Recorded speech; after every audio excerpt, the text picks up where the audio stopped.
And we're live. It is Friday, June 27th. It is 4 o'clock p.m.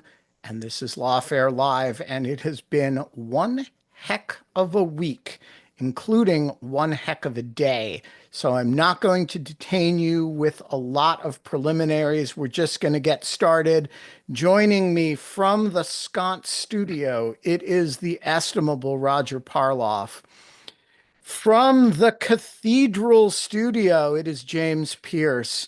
And from the blurry room in her palatial mansion, and the blurry room, actually, your vision goes a little bit nuts when you're in the blurry room. It is Anna Bauer. Hey, everybody. Hey, Hi. Hi. Um, Folks, we got a Supreme Court decision uh, on universal injunctions, and it's a doozy, and it was not the one that a lot of people, including me, were expecting after that oral argument. Oral argument showed a quite nuanced view on the part of a lot of justices of this, and then they split 6-3 in a kind of hard left-right split. And you would think that they were, the FedSoc and the American Constitution Society duking it out in front of one or the other of their conferences. James, how many of the 119 pages have you read?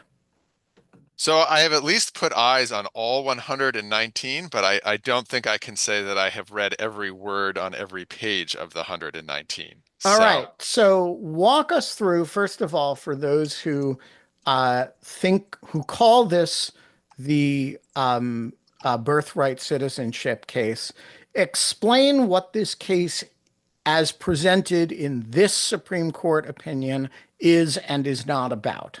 certainly.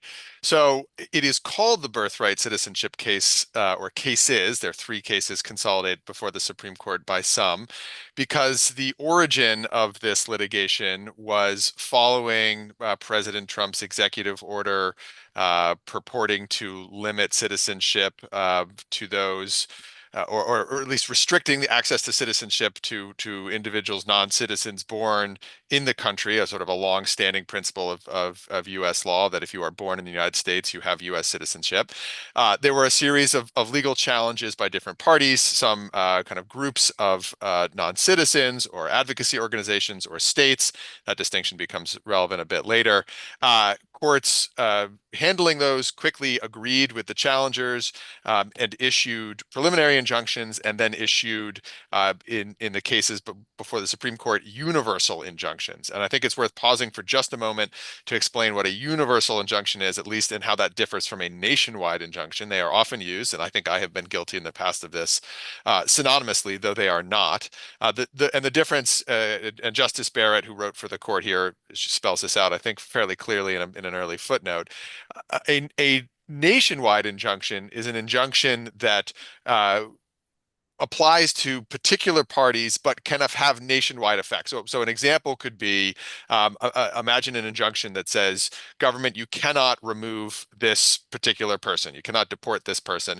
And that doesn't just apply in the District of Maryland. That applies throughout the country. So it has nationwide effect, but it only applies to that particular person. By contrast, the issue here are universal injunctions where a court purports to prohibit the government from enforcing laws, not only as to the parties to the particular litigation, again, whether that be states, advocacy organizations, or whatnot, but to anybody else who's not a part of the litigation at all. So the government sought a stay of the universal injunction aspect of this case. It was not at this point arguing that the courts had gotten it wrong with the underlying merits, and in fact, the courts hadn't really decided underlying merits when it had put in place preliminary injunctions.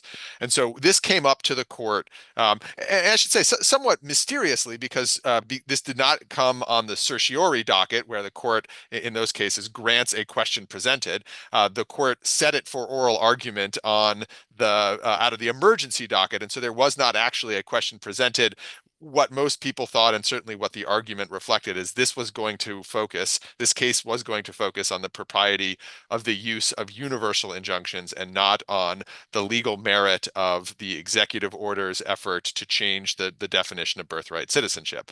Um, Quick pause before we kind of dive into the opinions. If you read the majority opinion and the concurring opinions, you understand this is a case really about universal injunctions. If you read the dissenting opinions, those are sort of chock full with a lot of discussion of the underlying merit and the problems of not having a universal injunction when, in the dissenter's view, the issue was one of flagrant unconstitutionality. But we can get to that in due course. Okay, so it's fair to say that the majority of six does not perceive itself as ruling on the birthright citizenship question at all.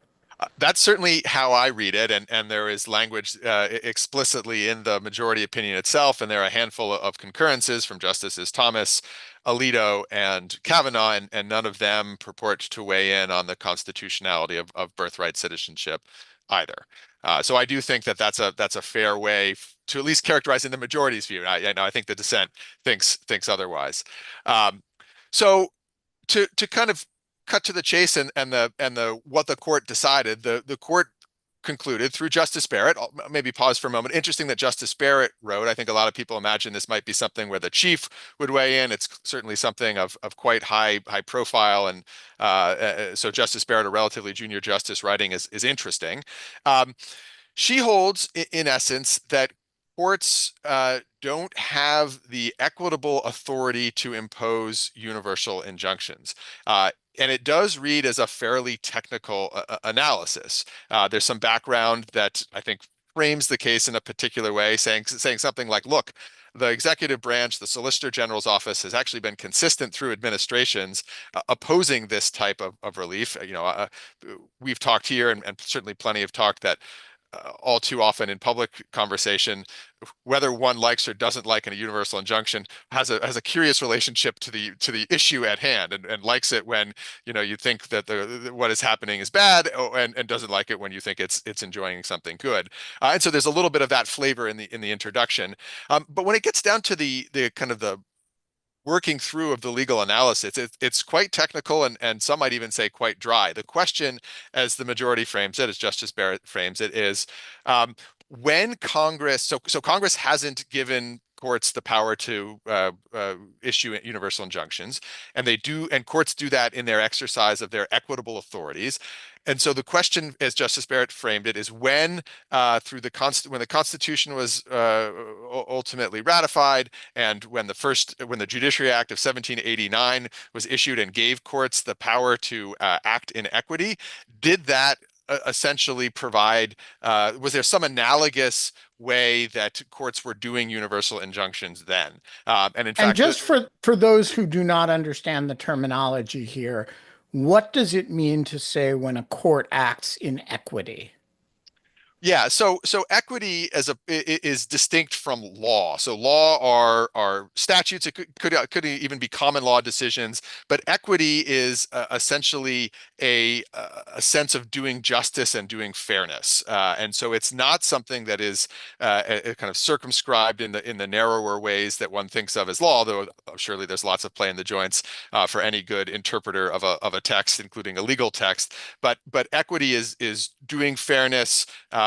Doing justice, ensuring that parties who come in with unclean hands aren't somehow benefiting. So it is a little bit more of a squishy, and in fact, the majority says here, flexible. I mean, it's readily acknowledged that it's a more flexible doctrine, and this is something that the dissent ends up pointing to. But the distinction is between law on the one hand and equity on the other.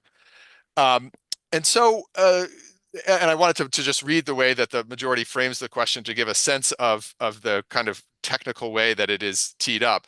The question is essentially, are universal injunctions sufficiently analogous to the relief issued by the High Court of Chancery in England at the time of the adoption of the Constitution and of the 1789 Judiciary Act? So not something that is, when people are talking about this case in the media, and publicly, there's not a lot of conversation about what the High Court of Chancery in England is doing, right? At least if there is, I haven't been part of those conversations. But a lot of the opinion then walks through. Look, when you go back to both what English courts were doing and then early American courts were doing, there was just nothing that resembled the kinds of universal injunctive relief that we're seeing now. And then the opinion sort of turns and rebuts a couple of arguments that both the plaintiffs and respondents in this case, as well as the dissent, raise. There's something called bills of peace, which are this, arguably somewhat analogous to universal injunctions. But what the majority does here is say, that kind of collective way of seeking relief is much closer to class actions and class certifications, which there is a federal mechanism for. There is a mechanism in the courts under the federal rules, and so that's essentially the way that the majority both distinguishes bills of peace and kind of provides a way that some type of collective action could work moving forward. The next argument that the majority rebuts is this, which lower courts had relied on as a principle that equity allows a court to provide, quote, complete relief. It's the complete relief principle. And the majority says, yes, we agree that's a principle, but complete relief means complete as to the particular parties. It doesn't enable a court to then reach outside the parties to the litigation and bind non-parties, or at least prevent the government's enforcement of a law as to non-parties.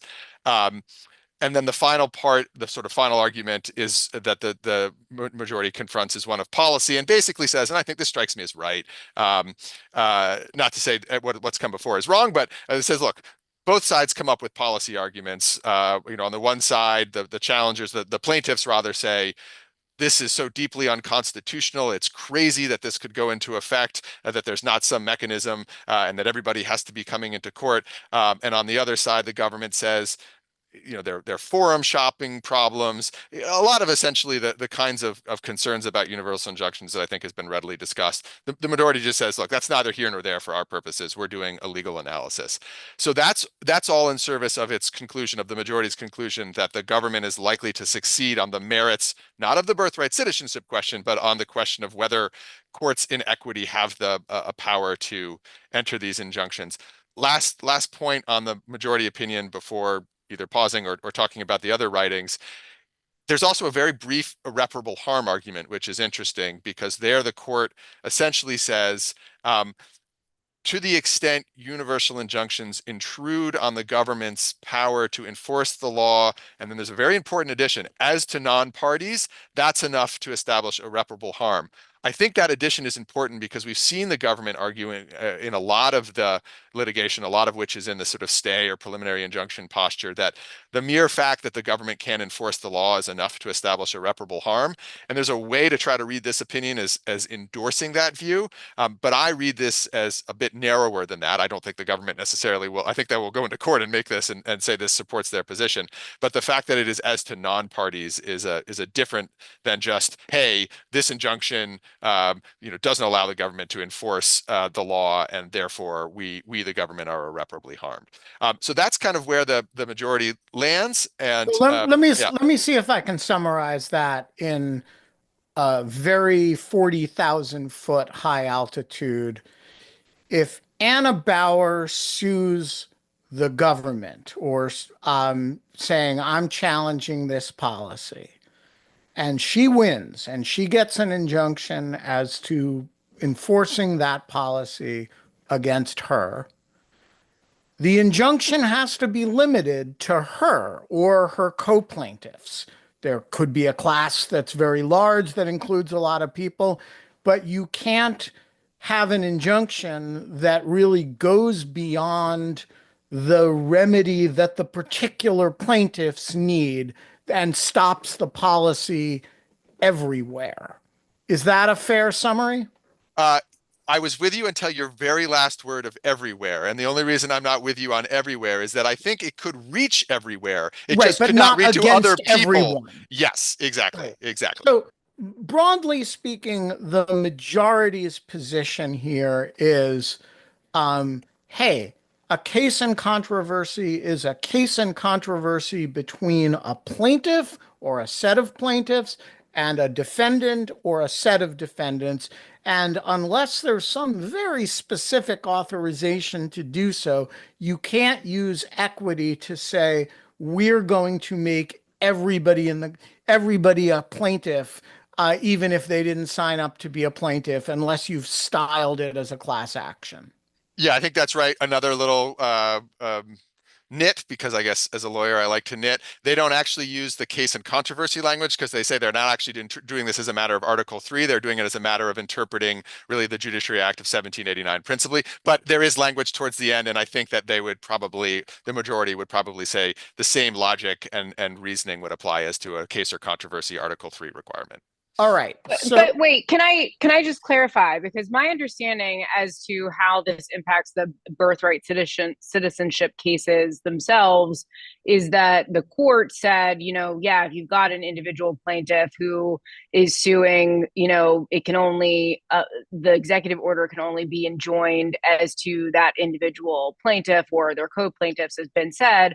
But then in the cases where the states have brought these actions challenging the birthright citizenship order, there are these policy reasons about, we can't have a these patchwork citizenship rules, because the way that the states people travel between states, that kind of thing. And so it could very well be the case that now SCOTUS has said, let's go back to the district courts and see if they still think that this nationwide relief is appropriate. So we still could have a nationwide injunction in the birthright citizenship cases once it goes back down to the district courts, right? So again, so nationwide injunction, there definitely will be nationwide as to the particular plaintiffs. But as to universal, right, I think you're hitting on. Yes, so that's what I'm getting at, right? Right. The distinction between the two. Well, but so it's a little different, I think, insofar as for the states, you are right to say that the majority says, look, it's a little bit hard to figure out precisely what sort of how broad the state's harms are here, because the state's not just an individual challenging, hey, I'm about to lose my citizenship. It is, we are providing all these services, or we've got all these obligations that depend on whether someone is or isn't a citizen. And so the bottom line is the court doesn't offer a whole lot of guidance, but does suggest, as you're saying, Anna, that when this goes back to lower courts have to craft a form of relief that could end up looking, at least as to those states that have challenged it, very much like, or sort of function analogously to, a universal injunction for those in that state. For individuals in states that have not brought the challenges, and I think maybe it's something like 28 or some that have, and I think this probably tends to fall out on a red state, blue state kind of, generally speaking, divide. Those folks are going to have to most likely file a whole lot of class action suits or individual suits to be sure to benefit from the kind of injunctive relief. And I should say, the particular plaintiffs here haven't lost their coverage. This is just coverage outside, of course, of the plaintiffs to these to this set of three cases, this set of litigation. All right. So we have three litigations. We have three dissenters. They are clearly not happy with this, and they are, I would say, conditioning a great deal of the public dialogue in response to it. What do they have to say?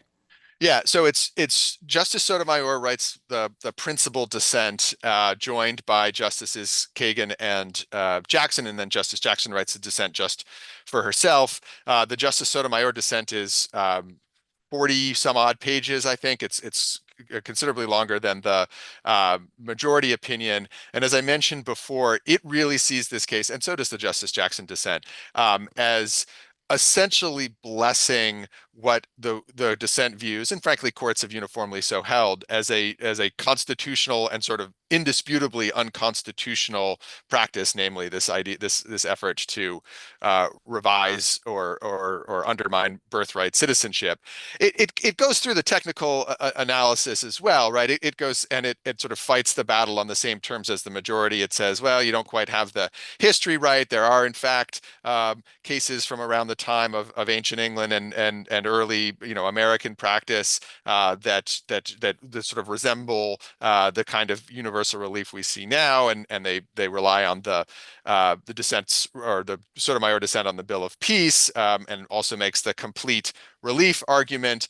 But really, I think kind of animating, as I mentioned before, both the Sotomayor dissent and very clearly the Justice Jackson dissent is this sense that the court is stepping back and allowing unconstitutionality to kind of roam the land, while the Supreme Court could step in and stop it. And that's kind of really the flavor of the dissents that comes through.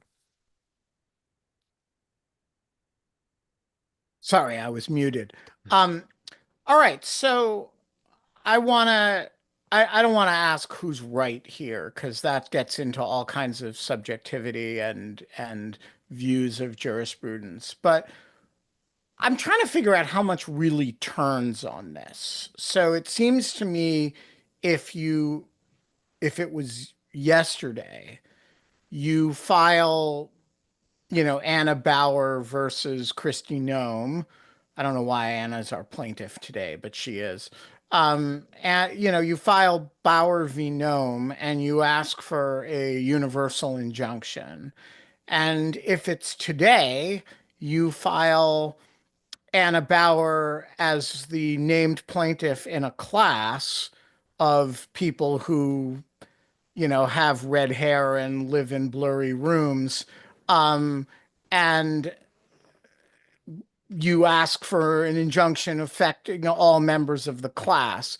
How is life different, other than that our hairs are standing up on end and how is life really different in a world in which you style everything as a class action rather than style everything as an individual action, but ask for a universal injunction?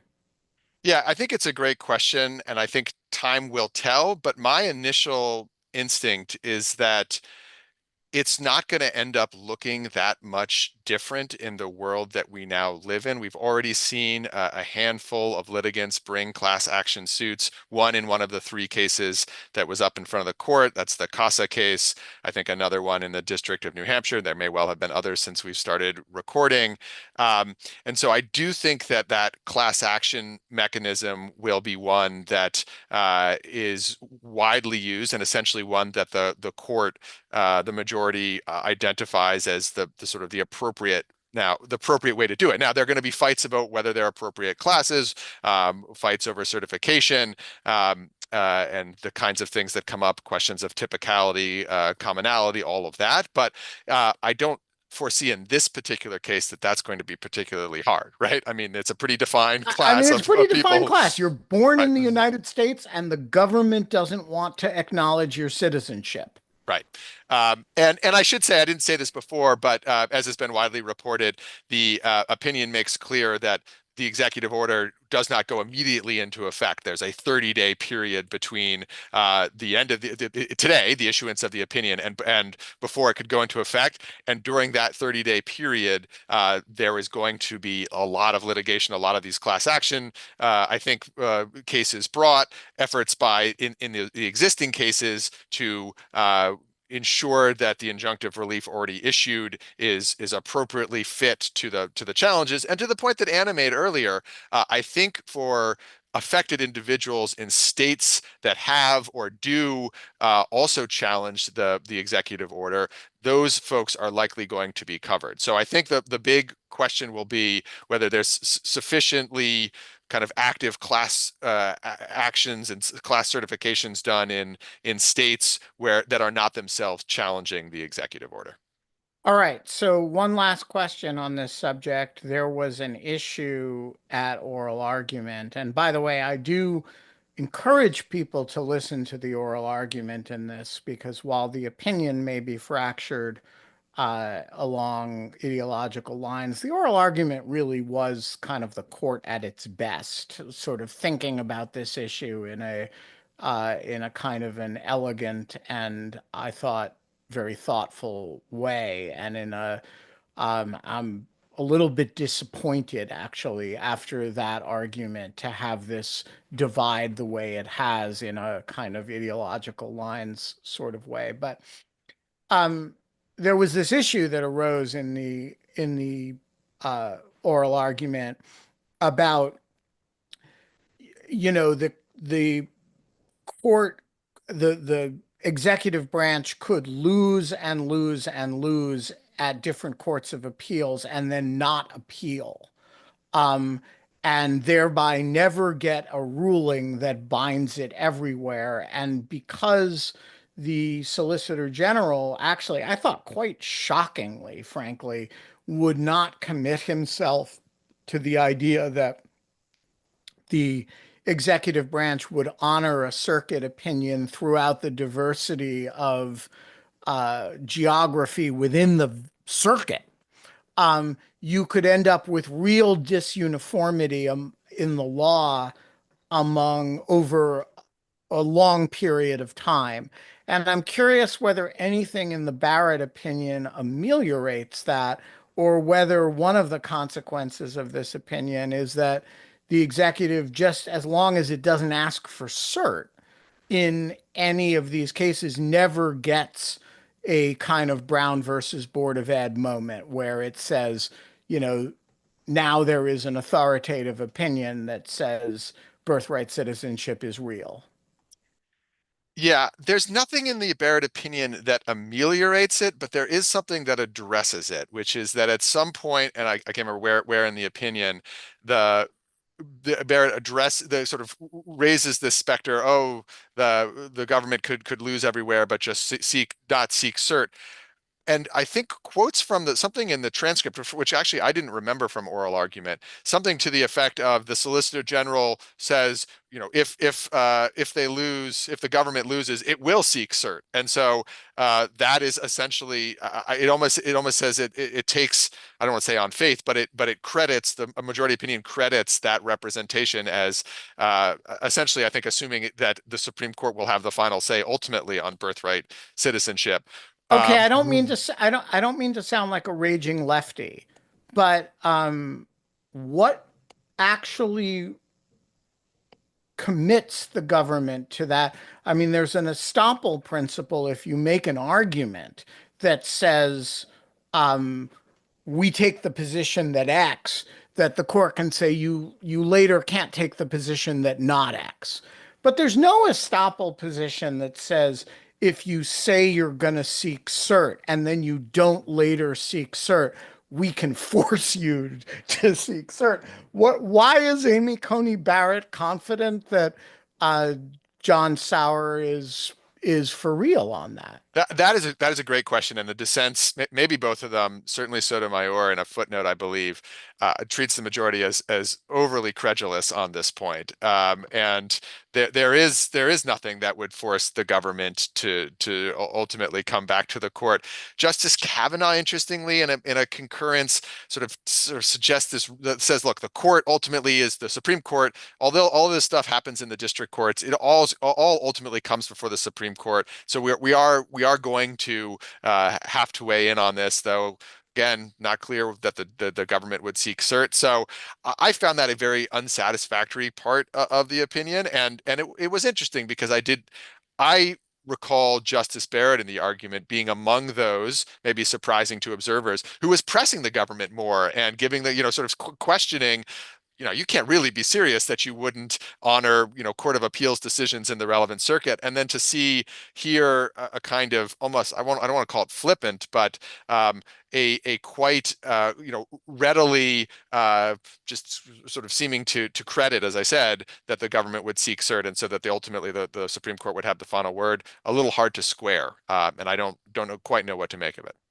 All right, I'm just going to say this here. Everybody should be hoping for a circuit court opinion that affirms the government's absolutely outrageous position here, because without that, there actually is no guarantee that the Supreme Court will ever consider this issue. And as somebody who deeply doesn't trust the government to allow the Supreme Court to consider the merits of this question or to put it before them. I actually hope for a circuit split, irrespective of the merits of the position. And I don't think there's a single good argument for the idea that birthright citizenship is not available to everybody who's born in the United States. That said, I deeply, deeply hope for an opinion from some circuit, Fifth Circuit, that would hold that merely to create a conflict in the circuits that would force the Supreme Court to justify its credulity here. I think it's a very dangerous thing to take the administration at its word on anything, particularly something that there's no mechanism to compel it to do. All right, folks. We could talk about this for many hours, and there are like 100 issues, sub-issues that we could talk about. I'm going to be writing about it tomorrow, but we need to move on because Emil Bove had his confirmation hearing the other day before the Senate Judiciary Committee. Emil Bove, who, let's be honest, looks a little bit too much like Klaus Kinski in Nosferatu the Vampire. I spent 6 weeks with him, as did Anna, in court in New York. This is an immensely talented lawyer. And yet he was controversial. Roger, get us started on this point. What is the latest controversy surrounding Emil Bove's nomination to be a Third Circuit judge in the Senate? Well, just before the nomination hearing, which Anna will talk about, Erez Ruveni, you may remember that name, filed a whistleblower complaint. He was at DOJ. He was the acting deputy director of the Office of Immigration Litigation at DOJ. He's a 15-year veteran. And on March 14th, he was promoted to this position, or learned that he would be promoted. And then about 3 weeks later, he was placed on administrative leave and fired. And this is his whirlwind tour. For anyone interested in the cases we talk about, primarily JGG, the original Alien Enemies Act case, the DVD case, which is the third country removal case, and Abrego Garcia, this is essential reading. It's 27 pages. I'll try to go through quickly because of all the other stuff that happened this week, but you really owe it to yourself. It's sort of like the answer key if you've been following these cases, because you will just be saying, oh yeah, so that's what was going on. And it doesn't, and the worst actor, these are allegations, of course. We haven't heard many responses, and I can give you some responses. But it actually implicates more than Emil Bove, although Bove is maybe the worst actor as depicted. Drew Ensign does not come off well in this. He's a political appointee who's been involved in especially JGG. Deputy Attorney General James McHenry. Also the top lawyers at DHS, James Percival and Joseph Mazzara. So it's quite interesting. It all begins on the day he's promoted, which is also the day that Trump signs the Alien Enemies Act proclamation, though it's still secret at that point. And allegedly there's this meeting, and Bove is at the meeting, and he is saying that planes will be taking off that weekend. That means March 15th or 16th. Quote, Bove stressed to all in attendance that the planes needed to take off no matter what. And then there's a remark about the possibility of a court order trying to block them. And then it says, Bove stated that DOJ would need to consider telling the courts, fuck you, and ignore any such court order. And allegedly everyone is stunned in the room. And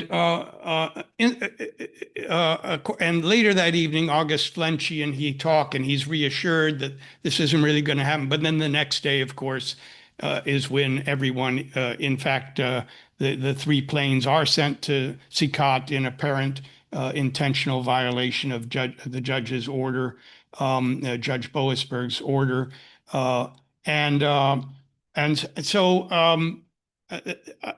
That he also confirms, and in fact, that evening he has a text to Flenchie, and he says they joke about they may need to tell a court fuck you, apparently, and they joke about being fired. And also they reveal that, in fact, you remember on March 17th, 2 days later, Boasberg has them back, and how suddenly Drew Ensign is not present that day, and it's another lawyer who's never been on the briefs before, named Abhishek Kambli, and Ruveni says, yeah, that's because what Boasberg suspected, that Ensign didn't want to be there, or Ensign, to answer the questions. Let me just cut you off for a second and say a word about Erez Ruveni. James probably has a better sense of this than I do, but I think of Ruveni as a guy who's litigated a lot of the more aggressive positions on behalf of the government on immigration matters. I don't think of him, he's being portrayed right now as a sort of Democrat radical within an embed. I think of him as a pretty hard line Justice Department career official who's willing to argue a lot of cases that take pretty tough positions on immigration law. Does anybody have a sense of Ruveni that's either consonant or dissonant with that? Well, I'm sorry, James, do you want to say something? Just briefly, yeah, I didn't know him personally. I exchanged a couple emails with him, but I was familiar with kind of the positions that he was taking on, typically on behalf of the Office of Immigration, Litigation, Oil, and I would say that my view is consonant with what you just described, Ben. Yeah, so understand this as this battle between Bove and Erez Ruveni. When Erez Ruveni comes out as a whistleblower here, this is not like the deep state left, that actually believes in, that DEI should be the gospel of the government executive branch, right? This is somebody who's willing to litigate, politically unpopular positions on behalf of the government. And by the way, I got no problem with that. I think the government has legitimate interests that are not politically popular. And by the way, Augie Flenti is, representing the government in a lot of Guantanamo cases that I was the only person in the United States who was willing to give the government a fair, treat as a reasonable position that they might be taking. Sometimes the government takes positions that are not politically popular, and they need people like Augie Flenti and Erez Ruveni to make those arguments. But I just want you to understand, this is not the left deep state taking on the Trump administration. This is the career bureaucracy of the United States that is perfectly comfortable standing up in court and having their asses handed to them on a platter, because their client, i.e. the government of the United States, led by Republican presidents who were taking positions that American liberals find appalling, they're comfortable being the person who stands up in court representing that. And so I just want you to keep that in mind as you listen to what Roger's describing. And he appends to his complaint about 7 pages of mainly commendations at the DOJ. And there's three photos of commendations that he received during the first Trump administration, and they are all for things like his work on the sanctuary cities unit and things that are, or close to Trump's heart at that time. So that's consistent with what you're describing. One last thing before leaving JGG, he does seem to say it was Bove that came up with, he alleges that Bove that came up with these theories that oral orders don't count until they're written down. You can violate them, and that once the plane leaves the U.S. airspace, you can't reach the defendants either. Anyway, I'll move on to what it says about DVD. This was the main thing here was that after the March 28 TRO that Judge Murphy entered to begin to stop these third country removals without due process, he, just a matter of course, sends the order to the DHS and to Department of State to confirm that they have seen the preliminary injunction and try to get confirmation, and he can't get confirmation. And at some point, he's actually instructed orally, stop sending these emails seeking confirmation. And I think in this area, James Percival and Joseph Mazzara are sort of the some of the people that are implicated if what he's saying is correct.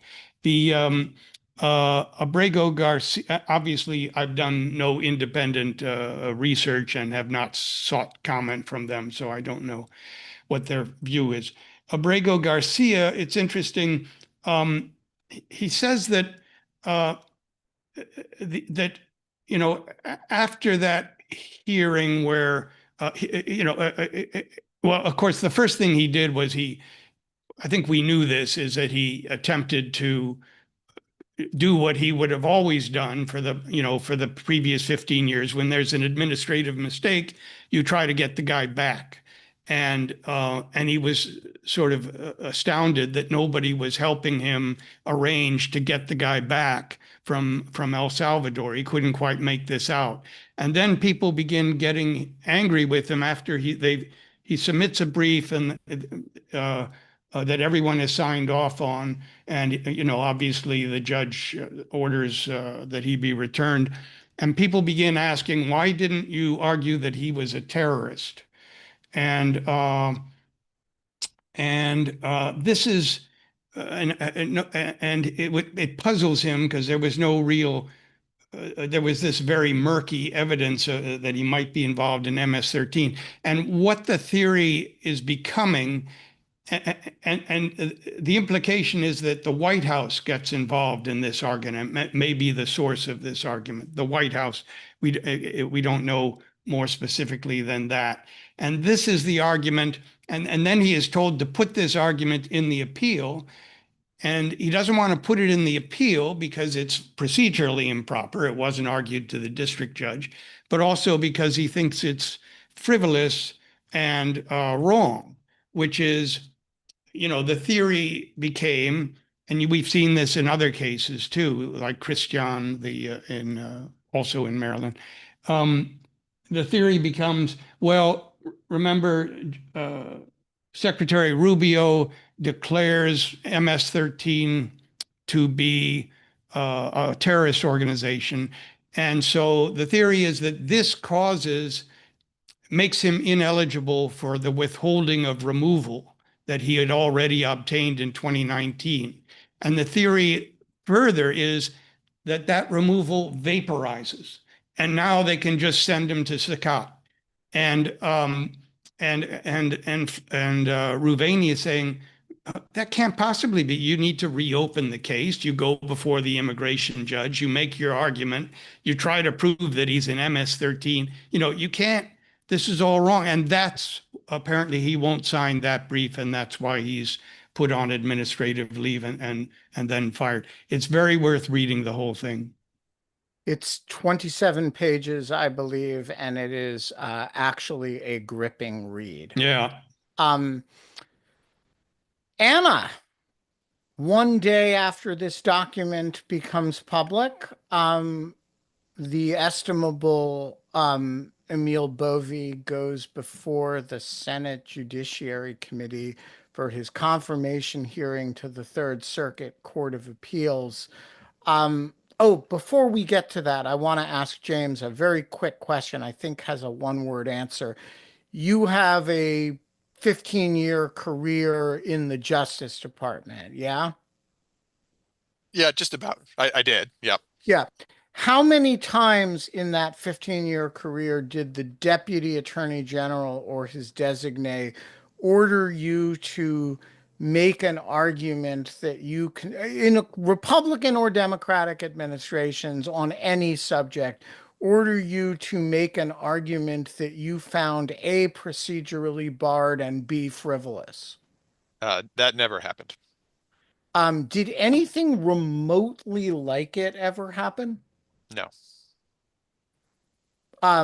Were you surprised to hear Erez Ruveni say that Emil Bove had ordered him to make an argument in a high-profile case that he regarded as frivolous and procedurally barred? I wish I could say I was surprised. I was surprised or am surprised that someone from the Justice Department would ever be directing or suggesting that an attorney from the Justice Department do that. But unfortunately, I'm not entirely surprised that Emil Bove is alleged to have done that. But it's fair to say that it's radically different from anything you experienced in your own career in the Justice Department. Absolutely. All right, Anna. So one day after the allegations arise that Emil Bove did something radically different from anything James experienced in a 15-year career at the Justice Department, including some high-profile cases. The man goes before the Senate Judiciary Committee. You and I both watched that hearing. Tell me about your experience of it. Yeah, well, Ben, I gotta say, it seems to me that it doesn't seem like a good sign when a nominee for a lifetime federal judgeship has to start his opening statement by saying something to the effect of, "I am not a henchman." uh, which seems to raise some questions about whether or not you might indeed be Methinks the lady henchman. doth protest too much. But that is exactly what Emil Bove started his opening statement with before the Senate Judiciary Committee. He portrayed himself as someone who has been kind of wrongfully maligned by the mainstream media. He portrayed himself instead as a small town guy, a lawyer who's committed to the rule of law, who never expected himself to be on the world stage that he was kind of thrust into when he was called up by Todd Blanche to work on the former president's legal team, and then of course the now current president. But that is kind of how he portrayed himself. In terms of the questions, I would say that the questioning focused a lot on kind of three categories of allegations that have been made about Bove. So one is, as we've discussed, this whistleblower letter. Another is the mass firings of FBI officials and DOJ officials who worked on the January 6th prosecutions. And then finally, the Eric Adams ordeal, in which he was accused. And I will say it's something of a pattern, because accused by career Justice Department attorneys or people who were otherwise, like Danielle Sassoon, the acting attorney general at SDNY, before she resigned over the Eric Adams matter, someone who had kind of more conservative credentials, accused Bove of conduct related to the Eric Adams matter. And the court itself kind of more or less said that everything smacked of quid pro quo. So those are the kind of three issues that seem to come up over and over again in a lot of the questioning, especially by the Democratic senators. It seemed to me that it wasn't until we got to, I would say, Adam Schiff, maybe some of the questions by Cory Booker, that there was really effective questioning by some of the senators about these issues, because everything was more general in terms of how Bove was able to respond. He was kind of able to lawyerly, provide responses that were kind of, oh, this is inaccurate. There was a lot of evasive responses. And then also there was a lot of claims of, for example, privilege or deliberative process, those types of things. And certainly it seemed like Grassley, the chair, was trying to steer questioning away from issues that might touch on privilege or deliberative process. But we then get to Adam Schiff, and he very directly asks questions that, quoting from this Ravini complaint, and specifically things like, did you say anything of the sort that is related to this allegation that you said that the DOJ might need to consider telling the courts "fuck you"? And it's when Schiff gets very specific that all of a sudden Bove says, I cannot recall. I do not recollect saying anything of that sort. And again, this is something that allegedly happened 3 months ago, and is something that is, saying F you. Not the sort of thing you forget. Right. Not the sort of thing you forget saying if you're saying, oh, maybe we should consider saying F you to the courts if there's an injunction that's issued. And then the other interesting thing, too, was that Schiff asks very directly, did you say that these planes that were going to take off pursuant to the forthcoming Alien Enemies Act proclamation, did you say that these planes needed to take off no matter what? There's a long pause. And then Bove says, I certainly conveyed the importance of the operation. So those were some of the more interesting parts to me, because it seemed to be very convenient that he could not recall saying something as extreme as we need to consider telling the courts F you, and then, did not totally deny saying, these planes need to take off no matter what. But Ben, you wrote a piece about this. What were your thoughts and what was your impression of the hearing? All right. So I want to start answering this with a mea culpa, which is when Bove was appointed to be acting deputy, I was actually encouraged by that and said so on Lawfare Live, on the theory that Bove is an extremely impressive lawyer. And this is not a man without talent. He's not a man without skill. He's not a man without intellect. And when you think about the usual Trump appointees, and for my sins in life, I once coined the phrase malevolence tempered by incompetence. This is not somebody who is incompetent. This is an extremely talented individual. And I watched him, as Anna did, for 6 weeks in the trial in New York. And it was a pleasure to, every time he stood up instead of Todd Blanche, it was a pleasure to see the defense argue a motion.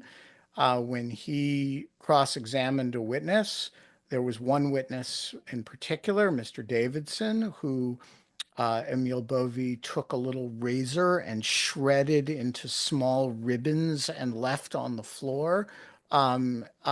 He was he is an extremely impressive lawyer. And I want to say I was snowed by that. I thought when he was named acting deputy, I thought, um, well, look, it is bad form for the president of the United States to be appointing his personal lawyers to be uh, to run the Justice Department. I really don't like that. But Emil Bove is a talented guy, and I got a email from somebody in the Greek chorus who had worked with him in the Southern District who said, "You've got this wrong. This is a bad guy." And I want to say that was exactly right. The first thing Emil Bove did when he got into office is he fired the James Pearces of the world. And then he went after the Eric Adams prosecution. I mean, this is a guy who's been a dramatically bad actor. This is what malevolence untempered by incompetence looks like. And so I'm chastened in my response to this by the fact that I am the target audience of the Emil Bove snow job, and I actually fell for it. Um, uh, Look, he is not, when you think about um, the classic nominations controversy, it falls into one of two categories. Either the guy is too ideological, uh, that's the sort of Bork is the paradigmatic, highly competent but too ideological, right? Bork is the classic example of that. Or the person is unqualified. Bove is neither. He's not particularly ideological. I don't know him to believe in anything. In fact, ideology would be a little bit comforting here because, ideology suggests that there's something you believe in that might restrain you. He's also manifestly qualified. And I'm just going to be really upfront about this. The problem with Bove is that he's utterly unconstrained by ethics. And I don't know how to say that politely. But there is nothing this guy, at least I have not run into the set of things that he will not do. He has run a reign of terror over the FBI. He has fired not just the people like James who are, worked for Jack Smith. By the way, that is not a legitimate basis to fire people in the Justice Department. But also the group of people in the U.S. Attorney's Office, some of whom Roger wrote about, who were, young prosecutors who worked on January 6th cases. And I'm just going to be blunt about this. He lied about it in yesterday's testimony. He claimed that he had done this because they were discretionary employees or they were probationary employees, and he had done it because he was afraid that the prior administration had embedded sort of political radicals in. That's not true. He did it as a retaliatory gesture against all the people who had worked on January 6th investigations in the U.S. Attorney's Office. And so I think when you put it all together, this is somebody who engaged in a deeply corrupt bargain in the Eric Adams matter, who fired people both at the FBI and granted at the FBI. He denies it. He says, that this was an FBI personnel matter.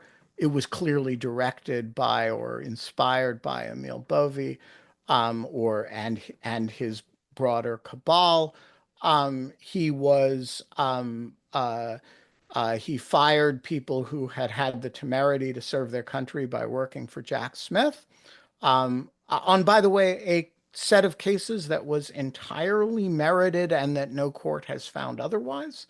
And that he more recently, and I just want to put this out front. I don't know Erez Ruveni. I see no reason not to believe Erez Ruveni, who has never been found to have misled a court or failed, to my knowledge, to produce exculpatory evidence to the defense, and has been a fairly hardline attorney on behalf of the government, but in an honorable way.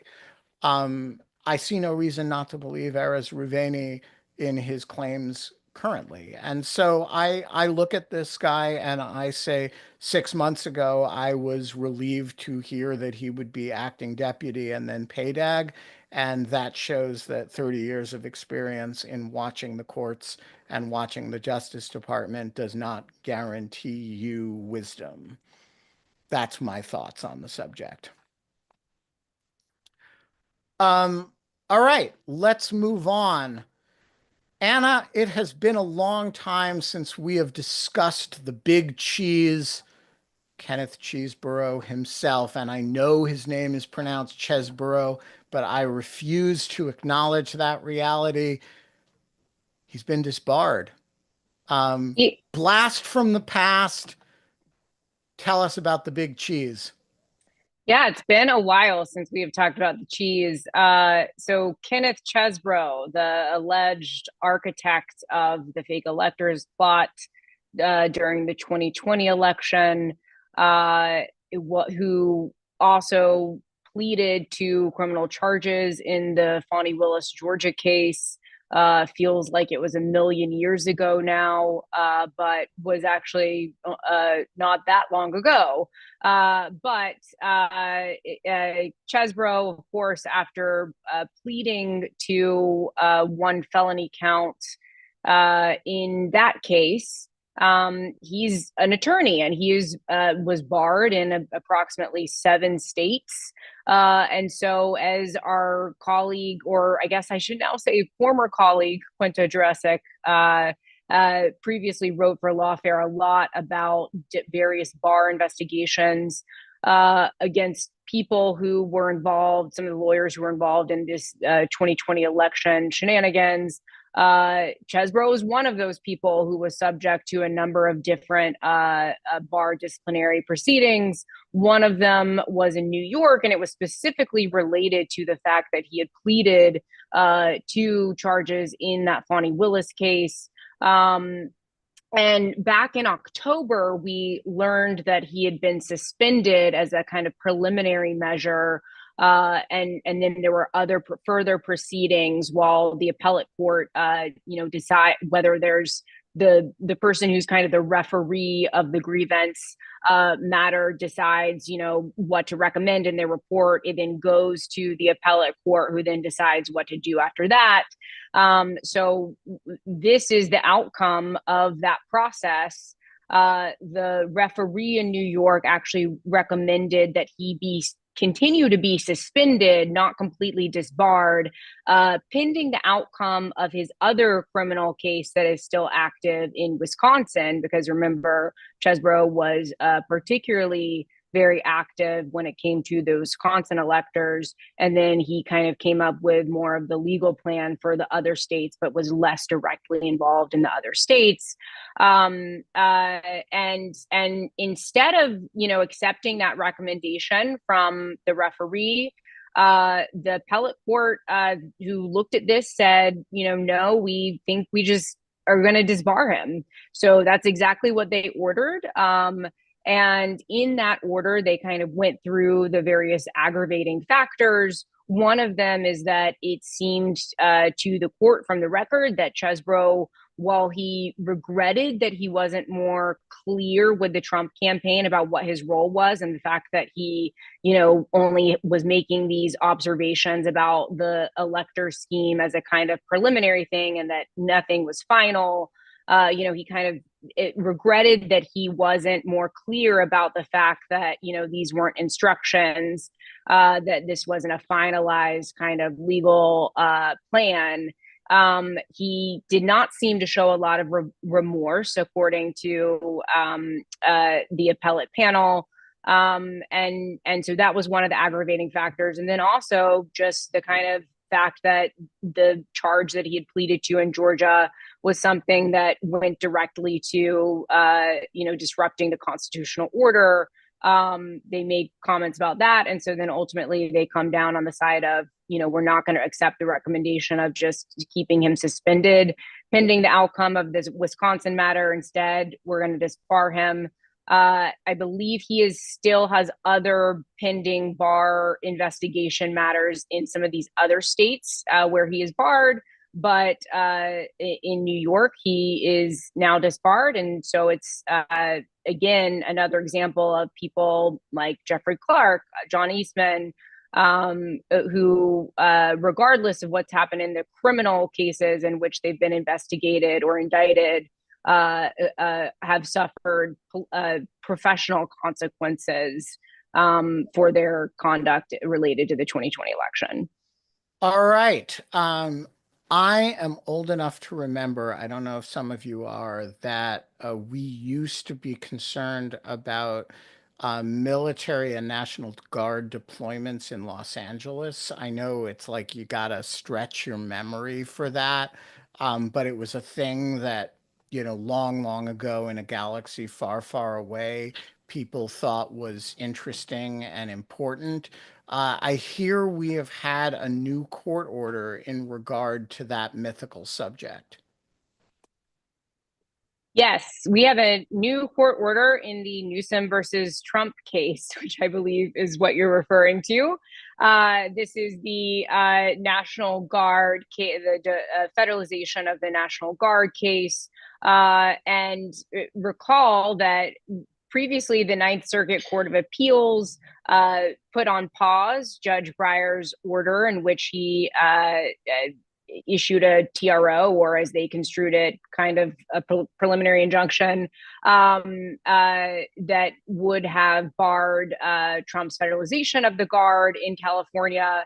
And so you might be wondering, as we discussed last week, what's Judge Breyer, Judge Breyer. Remember, it's the brother, not the justice. What is Judge Breyer? You never know it from listening to him. They sound really, really similar. It's really crazy how similar they sound. But as we discussed last week, there's this question that was lingering when it went back down to the district court about what does Judge Breyer still have jurisdiction over? Because even though his previous order was about this question of the statute, this section 12406, and whether or not Trump was authorized to federalize the National Guard under that statute, there was this remaining question that had still been kind of left unanswered by both the Ninth Circuit and Judge Breyer about the Posse Comitatus Act. That is the statute that generally prohibits the use of military troops for domestic law enforcement purposes. And California had argued that there were these potential Posse Comitatus Act violations that were happening on the ground in terms of, how the troops were being used, but it wasn't quite ripe yet. So whenever this order comes back from the Ninth Circuit Court of Appeals, that is still a live issue. The parties briefed it, but both of them actually agreed, both the government and the plaintiffs, that Judge Breyer still has, some type of jurisdiction over that matter. But the government wanted, just to go straight to a ruling, whereas the plaintiffs requested some expedited limited discovery on these questions of like, how are the troops being used, and is that a violation of the Posse Comitatus Act? There was also, as I mentioned last week, a question about the duration that they would be deployed. Judge Breyer says, I'm gonna grant discovery. So according to as to the Posse Comitatus Act issue, I should say, he says, I don't think that the timing and the duration issue is quite ripe yet, because where there's the 60 days that these National Guard members are supposed to be deployed is not up yet. So he doesn't grant discovery as to that, but he does say, I'm going to give you discovery on the Posse Comitatus Act issue. So we have a very short discovery period that's supposed to wrap up by July 15th, I believe, is when the parties are supposed to file supplemental briefing based on discovery that includes potentially depositions, written interrogatories, document requests related to how exactly the government is using the military troops in California. So that this litigation will continue, and we, I think, very well are going to get some more orders from Judge Breyer on this question around specifically the Posse Comitatus Act. All right, James. The government has figured out a clever way of dealing with court orders that it doesn't like. I'm not sure I've ever heard of this strategy before, but it's suing the courts. I guess I did know you could sue a court because the Damon Keith case, the famous surveillance opinion, is styled as US v. US District Court. So I did, and of course, in the mandamus context, the court can be a defendant. But by and large, courts adjudicate lawsuits. They are not the subject of lawsuits. What is the Trump administration doing suing the US District Court for the District of Maryland? Yeah, I mean, maybe the question is why only the District of Maryland? I mean, you may as well just kind of go after the whole judiciary at this point. But yeah, this arose. This was a lawsuit filed earlier this week, and the backstory is that in late May, the chief judge of the District of Maryland, Judge George Russell, put in place a standing order, which is not an unusual thing for district court judges. Usually, it's the chief judge who does that. And this standing order basically said, given the influx of habeas petitions in the immigration context and the fact that we're seeing some of them outside of normal operating hours, we are putting in place a rule that for any 2241 habeas petition in an immigration matter, there's an automatic stay that lasts until 4 p.m. on the second business day. And during that period, the government is enjoined and restricted or restrained from either removing the subject of the habeas petition or altering their legal status. Frankly, it reads kind of like an administration matter in terms of like administering the courts, right? You've got a whole lot of things coming in. You want to make sure that it is handled in an appropriate manner against the backdrop, including from what we saw in the Supreme Court itself and I'm sure Roger will correct me, I believe it was the AARP case where the Supreme Court itself said the government is ordered not to remove the petitioner pending further order of the court. So in some ways it was a kind of another version of that. And I think even in that litigation, there was a whole lot of fighting. Again, I know Roger will help me out if I've got this wrong about, whether the judge acted in a certain amount of time, whether it was 45 minutes or 14 hours. And I think Judge Ho on the Fifth Circuit said, look, what do we think we are? Kind of a Denny's that's open 24 hours. And so in some ways, what the District of Maryland through the chief judge had done was put in place what struck me as a pretty reasonable mechanism to just ensure that somebody who has filed a habeas petition isn't removed in the day and a half in a day and a half period. And so that's the backdrop. On Tuesday of this week, as you mentioned, Ben, the government's response was to sue the entire bench of the District of Maryland and basically say this is another, I think they say something like another regrettable example of the overuse of, they say nationwide injunction, which is interesting because it's, going back to our earlier conversation, no real problem with nationwide injunctions, but they also say this is inconsistent with immigration provisions that strip from district courts the ability to enter this type of relief. These kinds of things have to be individualized. And so in a 22-page complaint, sues all of the judges, as mentioned, and says they violated the rules on preliminary injunctions. It's all in equity, by the way, also to go back to our conversation about law versus equity. It violates the local rules, and it violates certain jurisdictional bars, mostly in the Immigration and Nationality Act. Alongside the complaint, the government filed a motion for all of the judges to recuse themselves, which strikes me as pretty straightforward, right? I mean, if you're all being sued, you can't adjudicate a case in which you are yourself a defendant. And so the government asked the chief judge, to whom the case was actually ultimately assigned, to refer it to the chief judge of the Fourth Circuit, which is the circuit in which the District of Maryland is based, to then in turn assign it out. That is what the chief judge of the District of Maryland has done. So the case has been sent to Judge Albert Diaz, the chief judge of the Fourth Circuit, presumably for the case then to be picked up and handled by a district court judge. Interesting, it's unclear to me. Does Judge Diaz just kind of pick someone? I imagine that the administration probably has pretty strong views about the judge before whom they would like this case to go. But as you said, Ben, this is pretty unusual. The only case I've ever heard of is the Judge Keith one, so I'm not sure there's a lot out there as guidance in how to handle this. And honestly, I mean, my gut on this is this just strikes me as a preposterous overreaction on the government's, not to mince words. So, again, I don't.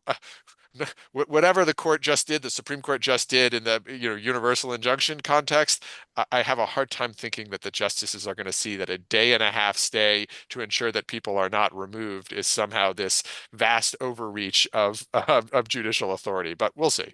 I just want to say, if you have to go back to, and I believe the Keith case is 72, to a Supreme Court case that is even styled as anything like U.S. v. U.S. District Court, you're probably not dealing with something that has present reality. Speaking of things that are a little bit out of joint with our current reality, let's talk about executive orders of attainder. We all know what a bill of attainder is, which is when Congress passes a law labeling you a criminal. Since we're picking on Anna today, the Anna Bauer is a traitor act. Anna Bauer is a traitor. A BISBA law. But what, Roger, is an executive order of attainder, and why was the government in court with Mr. Zaid, Mark Zaid, this week? Yeah, Mark Zaid is a very important national security lawyer, and he was one of about 15 named people that was hit with an executive proclamation on March 22nd. It took away the security clearances of these people. Letitia James, Alvin Bragg, Andrew Weissman, Hillary Clinton, Liz Cheney, Kamala Harris, Fiona Hill, Alexander Vindman, Joe Biden. I've left out a few. But number 4 on this non-alphabetical list was Mark Zaid. Zaid represented a whistleblower the whistleblower who led basically to the first impeachment.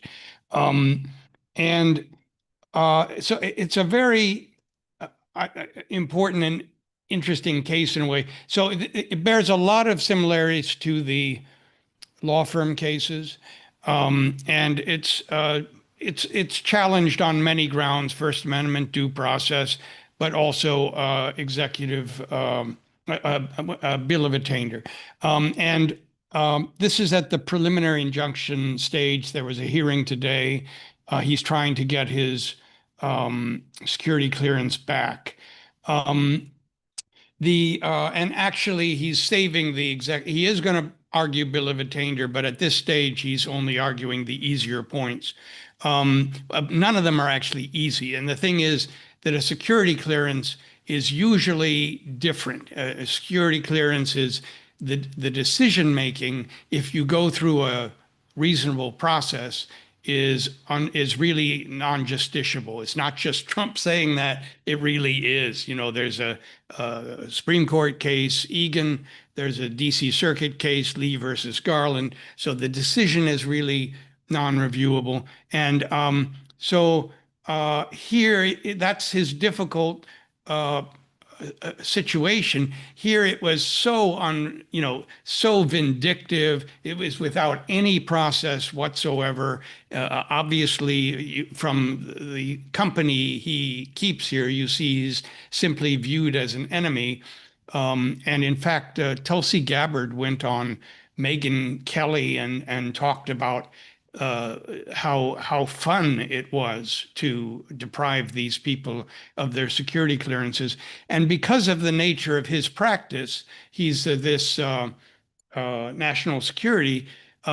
This affects him more. It really takes him out of business. It really affects his. So the stakes are very high, and yet the legal arguments are very difficult.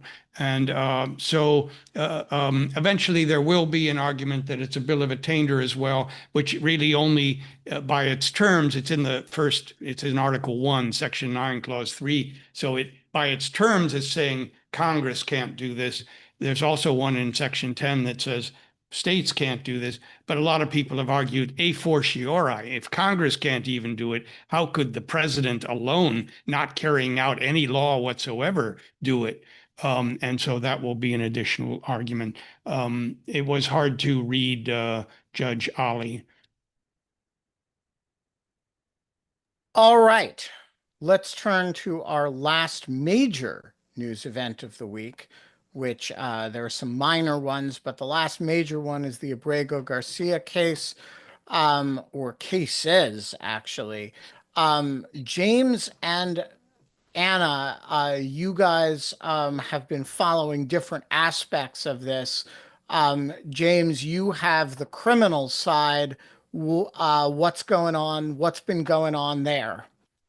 Yeah, as you say, Ben, it's been a very busy week, and in some ways, the criminal and the civil immigration side have started to sort of bleed into one another. But it started on Sunday evening when the magistrate judge finally issued an order on the government's request to detain Abrego Garcia, who in the hearings has made clear he actually prefers going by Abrego, so I will refer to him as that. To detain him criminally pending trial. The magistrate judge ruled against the government, and it actually principally held that the government had not established a basis for a detention hearing at all, which is the first step before you get to a consideration of whether there are various factors that warrant detention. The three bases on which the government had sought a detention hearing was that the charged offenses involved minor victims, that Abrego was likely to flee or not appear, or to obstruct justice.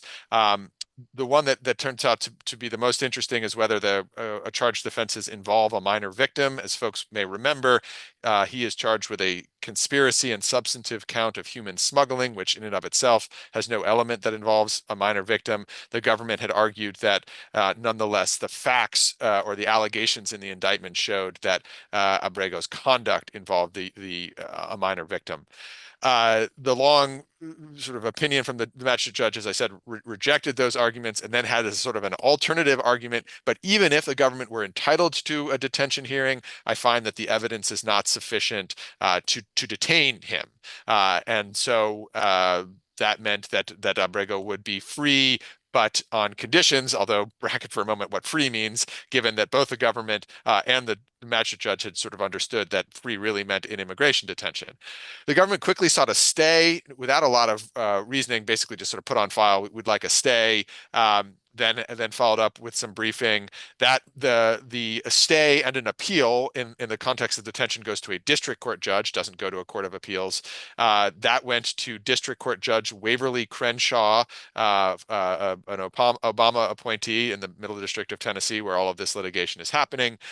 Judge Crenshaw denied the stay, saying that the government had not met the factors that we've all become so familiar with, likelihood of success, irreparable harm, etc., but did think that there was a kind of a colorable question on whether the offenses involved a minor victim, and said the government had raised questions about whether the district court had treated the evidence in kind of the right way. The rules of evidence don't apply to detention hearings as they do to trials, but nonetheless, the way that the magistrate judge weighed the evidence kind of raised some questions for the district court judge, and then kind of the legal question of what does involve a minor victim actually mean? Does that mean require, as Abrego had argued, or could that be more broadly construed as a case in which the allegations show that the defendant's conduct involved or implicated a minor victim? So that is set on one track for briefing to happen in July. Meanwhile, the magistrate judge had set a hearing on Wednesday to talk about potential conditions of release. That I think pretty quickly, and Anna can certainly correct me if I've got it wrong, sort of, I don't want to say devolved into, but resulted in a lot of conversations about the nature of the coordination between DOJ and DHS, including or sort of ending with the magistrate judge saying, look, I want some additional briefing on this. That briefing continued until today. And as that briefing happened, there was also then Abrego filing a separate emergency motion, given some statements from the government, which Anna can say more about in the civil immigration matter in front of Judge Sinis, suggesting that if Abrego remains in immigration detention, there is a non-trivial, if not likely, chance that he would be removed to a third country. And so as I understand it, Abrego is essentially asking to remain in the U.S. Marshal's custody in the Middle District of Tennessee so as to avoid the possibility, if not likelihood, that he would be removed from the country if he is remanded to immigration custody. By the way, I will just say I predicted this or suggested this very thing when I wrote my piece a couple weeks ago, so I feel vindicated by that. But more importantly, he's in a very tough spot.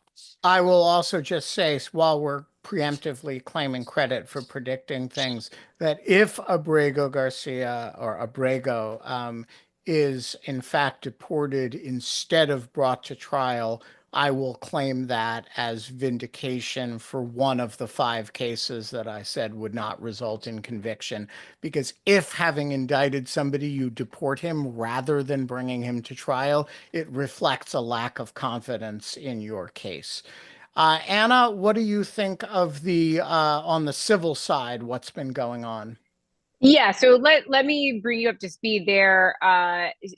As James mentioned, all this is going on where this release order from the magistrate judge is forthcoming. There's a question about what's going to happen once he goes, presumably, from criminal custody to ICE immigration custody, because there's all these statements that DOJ has been making in its filings, I should say, where it kind of, implies like he's gonna, be removed if he goes to ICE custody. They even say at one point that the government would be harmed if he is released from criminal custody because of the threat that DHS would then deport him once he is out of criminal custody. So it seems like, there's this real possibility that he'll be removed before the criminal trial. That is exactly why the plaintiffs or Abrego's civil attorneys in Maryland, in the case before Judge Sinis, then go to Judge Sinis, file an emergency motion in which they say, we want him taken once he's released. We want him back in Maryland, and we want an order, saying you can't remove him from the United States. The idea being that it would frustrate the court's jurisdiction. And so they cite the All Writs Act, which we've talked about before, that allows courts to basically kind of take some sort of measures or grant some sort of relief if their jurisdiction is kind of, at risk of being frustrated. And so they ask for this as an emergency hearing. Judge Sinis has this hearing. She basically says, I am not going to be able to do this today. I'm not going to be able to do it within the next 24 hours, which is when they estimated that the release order would issue. She's like, I have all these jurisdictional questions that are pending before me even now, even aside from this emergency motion and question of, the All Writs Act and all that. And I need to set a schedule so that we can brief this and then we can have a hearing on it.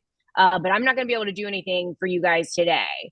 And so that basically is where that ends up, is she sets a briefing schedule in which basically there's going to be all these responses to some of the jurisdictional questions. Then on July 7th, we'll have a hearing or an oral argument on those matters. Meanwhile, Mr. Abrego's counsel in the criminal case after this hearing then go back to the judge in the criminal case and say, okay, we want to stay of the release order because we're concerned about these contradictory statements in which sometimes the government is saying that they're going to wait until he's brought to trial. Sometimes in their filings, they're implying that, he's going to be removed immediately. And the concern is that, he'll be removed to a third country, as the government said in this hearing that was before Judge Sini's, the day before, said the DOJ Jonathan Gwynn said, my understanding is that he would be removed to a third country, not El Salvador. Was not clear on the timeline, but it seemed like it could happen, before the trial. So that's where we are now. DOJ, in its recent filing earlier today, has agreed to stay the release order. That would then be stayed, I believe, until July 16th, which is the day of the judges. James, am I correct about that's the day the Judge Crenshaw, who's the district court judge, has set an evidentiary hearing to decide these matters that the government kind of appealed regarding the release order. And so we'll get a lot more answers then. But until then, it sounds like it's likely that this release order in the criminal case will be stayed. All right. If you haven't noticed, we're going to run long today. It's just that kind of week. Roger, we have a DVD update. I know it's like years and years and years ago, but there was a Supreme Court ruling in DVD and some fallout from it. Bring us up to speed on where we are in the deportation of men. I think they're all men to third countries of which they are not nationals when their own countries will not take them, particularly to South Sudan if they're from El Salvador or Venezuela, but stuck in Djibouti.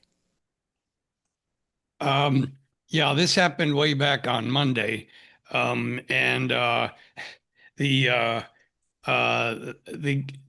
is the third country removal case. So the Supreme Court entered a stay, and it was a one paragraph majority opinion that gave no rationale. It just said stay. And then there was a long 19-page, I think, dissent from Justice Sotomayor and the other two Democratic appointees. And the main objection was James was talking about equity, and in equity, you're supposed to come to the court. This is when you're asking a stay, that's a form of equity, and you're supposed to come with clean hands. And the government here had very clearly it appeared to have violated the order repeatedly. They violated Judge Murphy's order when after he said don't send people to third countries without a meaningful opportunity to have a reasonable fear interview. He sent them to, DHS sent them to Guantanamo, and then the DOD sent them to El Salvador, and they said, well, it wasn't DOD isn't a defendant, it was just us. And then they tried to send people to Libya, and Judge Murphy cut that off, and then they tried to send people to South Sudan, and Murphy got there in time to stop it, but they're still in Djibouti. So it was quite a record of unclean hands. Then there was irreparable harm. We've discussed that before. what are the equities here? You've got people that are going to be deported to, on the one hand, that are going to be sent to South Sudan, and on the other hand, the government would have to wait a couple months or maybe 1 month until the First Circuit can hear this.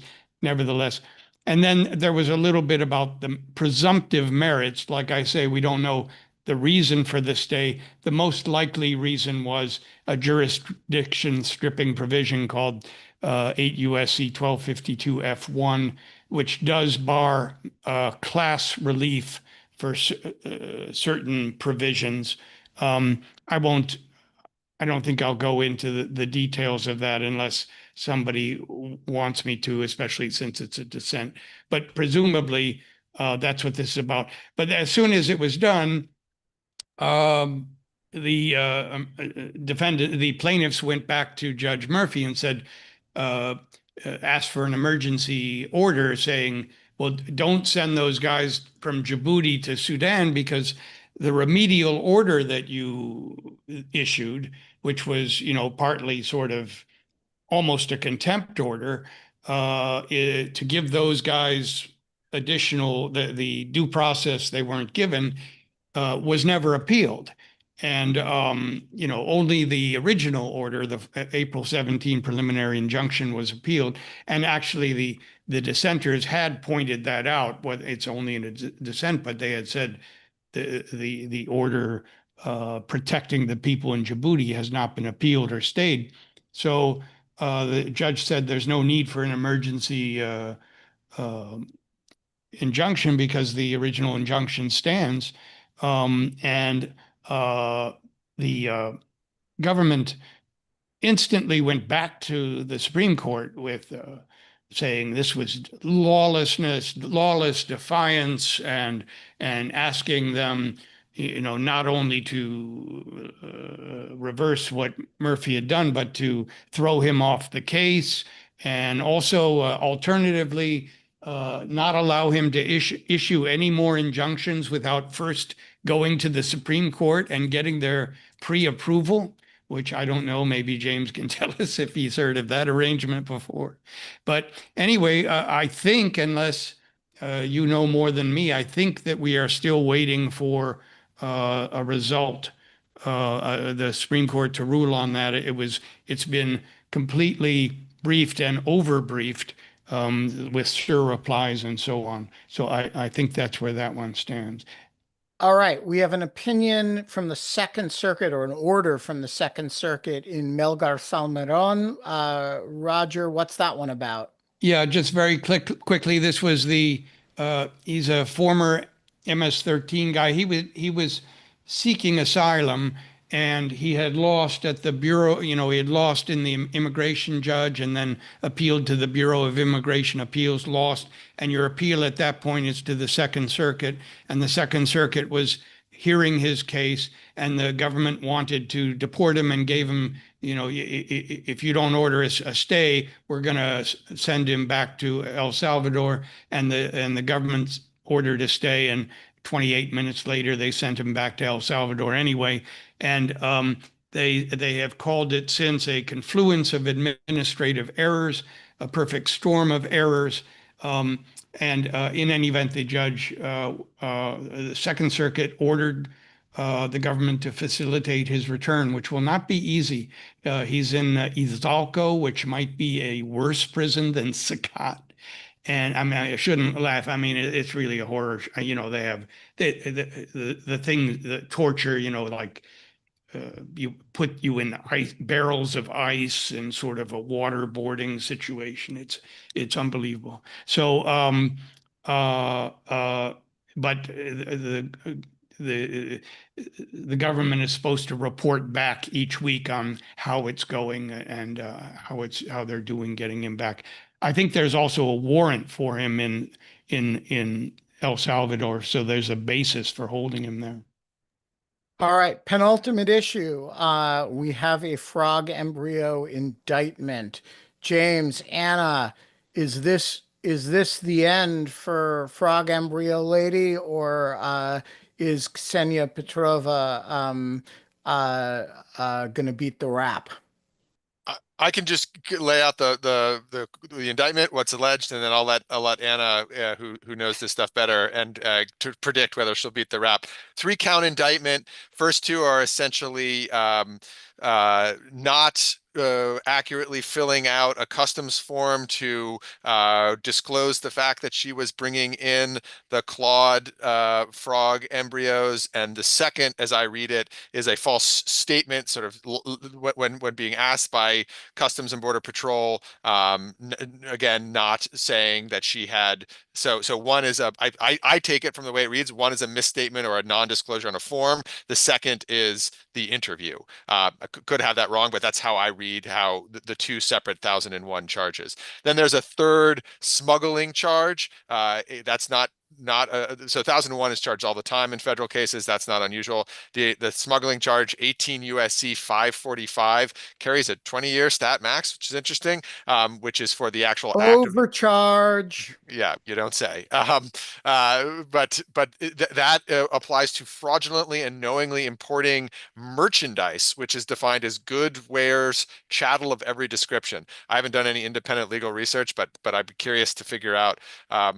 When one thinks of the term merchandise, one does not typically have clawed frog embryos, in the forefront of one's mind. But Anna may well have more insightful things to offer than just the laying out of the indictment that I've done. I just want to lay this out right here. I am on Ksenia Petrova's side. I think bringing clawed frog embryos into the United States is just fine. For legitimate scientific research, I got no problem with it. And, she should have filled out the forms right and asked, do you have any clawed frog embryos? She should have said yes. But I don't think you get 20 years. There are bigger law enforcement problems in the United States than the illegal or sort of in your coat enforcement of clawed frog importing of clawed frog embryos. Anna, is my girl going to beat the rap?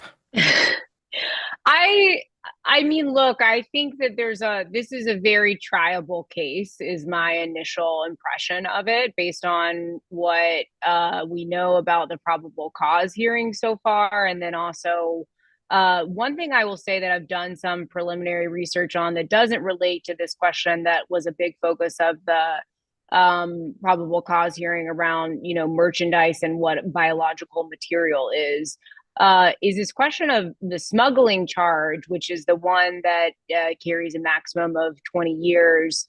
The way that it's structured is like there has to be a predicate, like it's like, you brought merchandise in to the United States contrary to law, and then they cite the law that they're alleging that she, brought these frog embryos in violation of, and it's a regulation, CFR 148.11. It doesn't matter, but it's the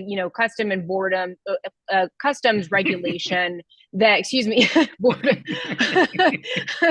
we've been doing this for an hour and a half, so I can't even speak anymore. But it's a customs regulation that basically says very broadly, all articles brought into the United States must be declared. And it's like at the probable cause hearing, as we know from some of John Hawkinson's reporting, the witness wasn't even able to say like what that even, it's so broad that it's like anything that is brought into the United States must be declared. But beyond that, I was looking at some of the circuit precedent around what counts as law under the smuggling statute. And it's in the First Circuit, it's, been decided that yes, regulations can count as law under the smuggling statute as the predicate, kind of law that you're violating. But what the First Circuit hasn't decided is actually there's a circuit split over this question of like, does are some regulations excluded as the kind of predicate to this offense? So, for example, there are some circuits like the Ninth Circuit who have said that you can only use the regulation as the predicate in the smuggling statute if it is one that says, like, there might be a criminal penalty for violating the regulation. That's not the case with this specific regulation. And in the First Circuit opinion, where they say, oh yeah, regulations can be used, they specifically say we're not deciding the question of whether some regulations might be excluded or not. And then my other impression is that usually whenever you're charging you are trying a case around smuggling, it's not just this specific regulation that is used. Often it's like they list multiples in the indictment. And here they've just listed that very broad regulation about all articles must be declared. And so I haven't yet seen a case where that's the only regulation that they specify. Usually there's other more specific things about bringing prohibiting bringing wildlife in, that kind of thing. So that's my initial impression, that there are at least some legal issues that whenever we get to like a motion to dismiss kind of stage, or, on appeal later on, there might be some of these questions that come up, even putting aside the questions around, factual kind of things that make this case very triable. Yeah, I think just to be clear, if you didn't buy the frog embryos and you're not going to sell the frog embryos, it's pretty hard to argue that they are merchandise. Not everything that you carry counts as merchandise, and the word implies some financial transaction in a way that I'm just not sure they're in a position to prove with. I mean, she wasn't running a frog embryo stand at the farmer's market, and she wasn't bringing them in for any commercial purpose. I don't know. All right. Sorry. Can I just say one more thing? Yep. On the Petrova thing, one of the other reasons, because in the complaint, I believe before they got a grand jury to indict her, I believe that the complaint, it was just the smuggling charge, right? It didn't include the false statements. Someone correct me if I'm wrong about that. But I think one thing that also could be what they could be doing in the contrary to law kind of issue might be that there might later on be a kind of argument from the government that even if this regulation, she didn't bring it in contrary, that regulation doesn't count as the predicate that they can use. It might be contrary to law if she made those false statements to the customs officer. And so that might be one reason why they decided to bring these false statements or charges so that they kind of have an additional theory of the prosecution. Here's a prediction for you about Ksenia Petrova. The only way she gets convicted of anything is if they decide to drop this case or to plead this case down to a single 1001 violation, which would be their way of backing down. All right, last issue. Anna, I hear Judge Bates had something to say about widowed and sensitive government information. Yes, essentially. So this is the American. Oh gosh, I'm gonna mess up the name, Ben. I'm sorry. American Federation of Labor versus Department of Labor suit, which is one of the many cases around DOJ access to sensitive government data and systems that were brought under the Privacy Act. Very quickly, because we are, I believe, way over time, I will just say that Judge Bates, who previously denied a motion for a temporary restraining order in this case to bar DOJ access to some of this data, today also denied a motion for a preliminary injunction. The basic idea being that at this time, there's not sufficient showing of, risk that this data is going to be disseminated, outside of the agency. So therefore, We still don't have a preliminary injunction in that case. So yeah, again, I'll wrap it up because we're low on time, but that's the gist of it. We're not just low on time. We are 20 minutes in deficit of time. It's like the big, beautiful bill over here, just ballooning the time deficit. Folks, we are way over. We're going to wrap up. We will be back next week. Hopefully, it will be a little bit less packed with stuff to talk about, and we'll be able to get to your questions. My apologies for not doing that. We're going to be back next week. We will see you then.